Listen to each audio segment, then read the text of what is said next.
Est-ce que tu as l'impression qu'on essaye de nous empêcher de penser l'écologie justement avec des termes épouvantails? Oui, bien sûr, le pire et le plus offensant étant bien sûr le mot d'éco-terroriste, une injure à l'intelligence. On avait essayé de le déconstruire à l'époque en montrant combien est-ce que ce qu'on a qualifié d'éco-terrorisme, c'est-à-dire des gens qui ont quand même à coups de pioche s'attaqué à des bassines, était très loin de toute définition légale du terme. En fait, ce qui est intéressant, c'est qu'aujourd'hui, précisément, le mot écologie est devenu un poncif politique. C'est-à-dire qu'il n'existe plus aujourd'hui un seul homme politique ou une seule femme politique qui ne s'en réclame pas. Bon, pour une raison simple, c'est que malgré tout, la pédagogie a fini par faire son œuvre et aujourd'hui tout le monde se rend compte, modulo les 2-3 climato-sceptiques qui restent, mais sinon tout le monde a compris qu'il y avait un authentique problème. Donc les responsables politiques ne peuvent plus se permettre de disqualifier l'écologie parce que ça les discréditerait directement.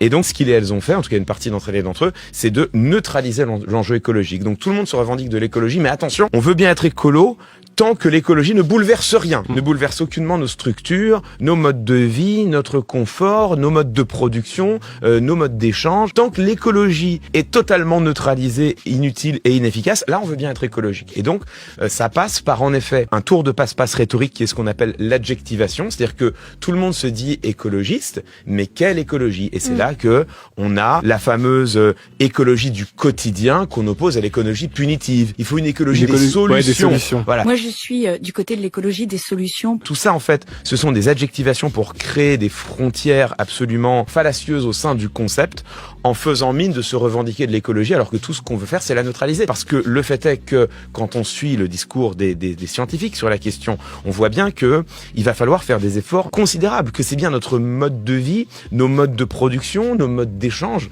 qui vont être concernés, et que on devra en passer par là si on veut être sérieux et conséquent en matière d'écologie. Et donc, évidemment, c'est le fameux dicton, pour que rien ne change, il faut que tout change. Et donc aujourd'hui, celles et ceux qui n'ont absolument aucune envie de faire quoi que ce soit en matière d'écologie s'en revendiquent précisément pour la neutraliser.